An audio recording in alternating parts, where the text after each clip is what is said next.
ఆంధ్రప్రదేశ్ రాజకీయాల్లో విడుదల రజని ఒక సంచలనం. మహానాడులో చేసిన ఒక్క ప్రసంగంతో చంద్రబాబు సహా తెలుగు ప్రజానికం అందరి దృష్టిలో పడిపోయింది. రాజకీయ కాంక్షతోనే అమెరికా నుంచి ఆంధ్రాకి వచ్చింది. తాను దారుణంగా తిట్టిన పార్టీలో చేరింది. తనకు రాజకీయ ఓనమాలు నేర్పిన పార్టీని ఓడించింది. తన రాజకీయ గురువుపైనే పోటీ చేసి గెలిచి మంత్రిగానూ కొనసాగుతున్న young and dynamic lady Andhra Pradesh వైద్యారోగ్య శాఖ మంత్రి విడుదల రజని బయోగ్రఫీ ఇది. అప్పట్లో ముఖ్యమంత్రి చంద్రబాబును పొగిడే క్రమంలో మీరు సైబరాబాద్లో నాటిన చెట్టు మొక్కను సార్ నేను అంటూ అతిశయోక్తులు వల్లించిన ప్రతిపక్ష నేత జగన్మోహన్ రెడ్డిని ఉద్దేశిస్తూ రాక్షసుడు ఎలా ఉంటాడని చిన్నపిల్లలు మిమ్మల్ని అడిగితే మన ప్రతిపక్ష నాయకుని ఫోటో చూపించండని దారుణంగా విమర్శించినా అది ఒక్క విడుదల రజనికే చెల్లింది. ఎందుకంటే ఆమె దేవుడనుకున్న చంద్రబాబుని వదిలేసి రాక్షసుడిని తిట్టిన వైఎస్ జగన్ పంచన చేరి అనుకున్నది సాధించింది. అమెరికా నుంచి ఆంధ్రాకి వచ్చిన విడుదల రజని ప్రస్థానం నేటి రాజకీయ వ్యూహ చతురతకు ఒక చక్కని ఉదాహరణ. విడుదల రజని 1988 జూన్ 24న గుంటూరు జిల్లాలో పుట్టింది. చిన్నప్పటి నుంచి చదువుతో పాటు ఆటపాటల్లోనూ ఫస్టే. స్కూల్, ఇంటర్ చదువు వరకు గుంటూరులోనే పూర్తి చేసింది. హైదరాబాద్ మల్కాజ్గిరిలోని సెయింట్ ఆన్స్ కాలేజీలో బీఎస్సీ కంప్యూటర్స్ డిగ్రీ, ఆ తర్వాత ఎంబీఏ పూర్తి చేసింది. చదువు పూర్తి చేస్తూనే హైదరాబాద్లోని ఓ సాఫ్ట్వేర్ కంపెనీలో ఉద్యోగంలో చేరింది రజని. ఆ సమయంలోనే అమెరికాలో పలు సాఫ్ట్వేర్ కంపెనీలకు ఓనర్ అయిన కుమారస్వామితో పరిచయం ఏర్పడి ఇద్దరూ స్నేహితులయ్యారు. కొన్నాళ్లకు ఆ స్నేహమే ప్రేమగా మారి పెళ్లి వరకు వెళ్ళింది. వివాహానంతరం తన భర్తతో పాటు రజని కూడా అమెరికా వెళ్లిపోయింది. అమెరికాలో అతి తక్కువ కాలంలోనే ఆర్థికంగా బాగా స్థిరపడ్డారు.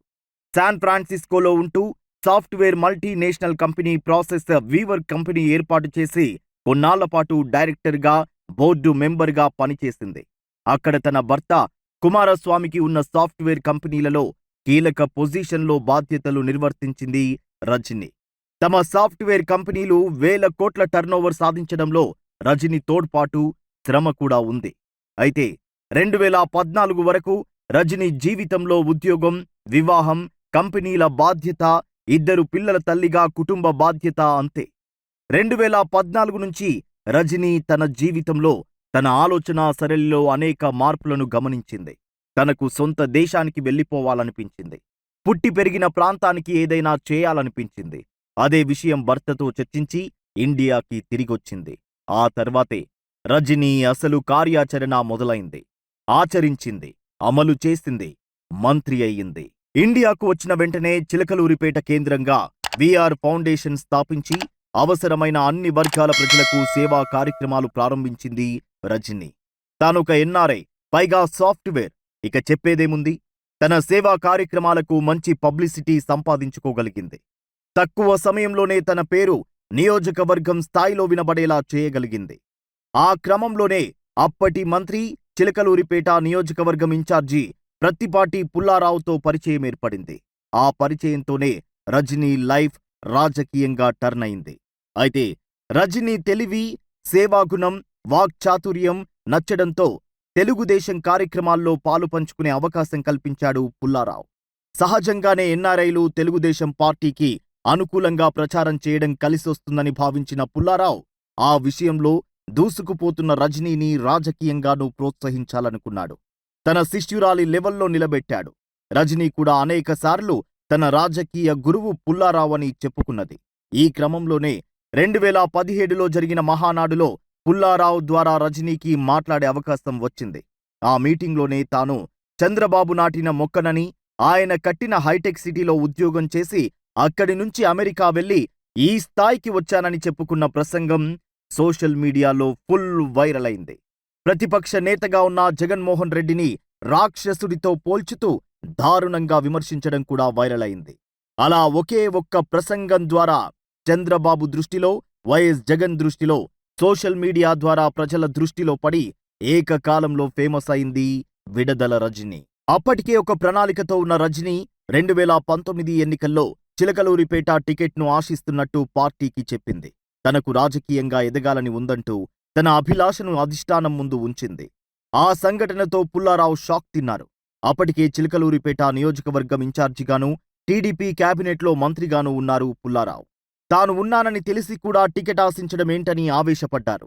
ఫలితంగా పుల్లారావుకు రజనీకి పెద్ద ఎత్తున విభేదాలు వచ్చాయి. అయినా కూడా రజనీ వీఆర్ ఫౌండేషన్ సేవా కార్యక్రమాలు ఆపలేదు. తన రాజకీయ ప్రవేశం కోసం ప్రయత్నాలు ఆపలేదు.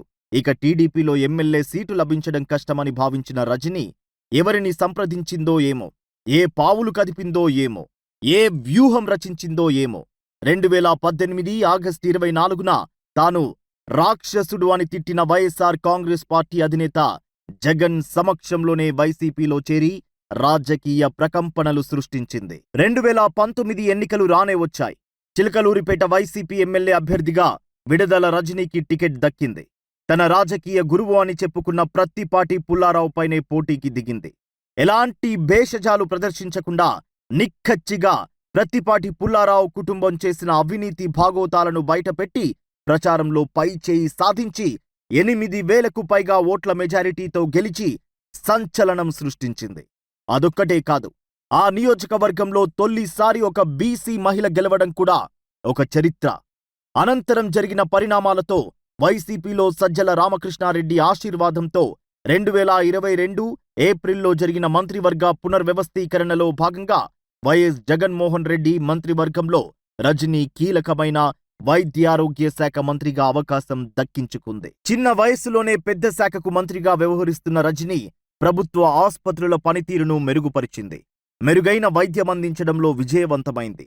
ఈ నేపథ్యంలోనే రాష్ట్ర వైద్య విభాగానికి 2 జాతీయ అవార్డులు సాధించి తన ప్రత్యేకతను నిలుపుకుంది. సోషల్ మీడియాను బాగా ఉపయోగించుకుంటూ తన పనిని, తనను ఎప్పుడూ ట్రెండింగ్లో ఉంచడం రజనీకి అలవాటు. వైసీపీలో సోషల్ మీడియా కోసం ఎక్కువ నిధులు ఖర్చు పెట్టేది కూడా రజనీయే అని అందరికీ తెలిసిన విషయమే. అంతేకాదు, సోషల్ మీడియా ద్వారా వచ్చిన వినతులను కూడా పరిష్కరించిన ఘనత ఈమెకుంది. రజనీ ప్రజల్లో ఉండటానికి ప్రాధాన్యమిస్తారు. అందుకు సోషల్ మీడియాలో ప్రత్యేక టీంను ఏర్పాటు చేసుకుని ఎప్పటికప్పుడు తన అభిప్రాయం వ్యక్తపరుస్తూ ఉంటుంది. ప్రజల్లో యాక్టివ్గా ఉండడం, అన్ని వర్గాలకు అందుబాటులో ఉండడం రజనీకి కలిసొచ్చిన అంశాలుగా చెప్పుకోవచ్చు. ఇప్పటికీ రజనీ ఎలివేషన్ వీడియోలకు మిలియన్ల కొద్ది వ్యూస్ వస్తూ ఉంటాయి. అదే సోషల్ మీడియాలో ఆలస్యపు వైద్య సేవల పట్ల అప్పుడప్పుడు ఆమె విమర్శలు కూడా ఎదుర్కొంటున్నారు. అంతేకాదు, నియోజకవర్గం స్థాయిలో రజనీ అనుచరుల ఆగడాలు పెరగడం, వారి రియల్ ఎస్టేట్ దందాలు మితిమీరిపోవడంపై కూడా సోషల్ మీడియాలో తరచూ ఆరోపణలు ఎదుర్కొంటున్నారు రజనీ. అయితే ఎన్ని విమర్శలు వచ్చినా, ఎవరెన్ని ఆరోపణలు చేసినా తన పని తాను చేసుకుంటూ ముందుకు సాగుతోంది యంగ్ అండ్ డైనమిక్ లేడీ విడుదల రజనీ.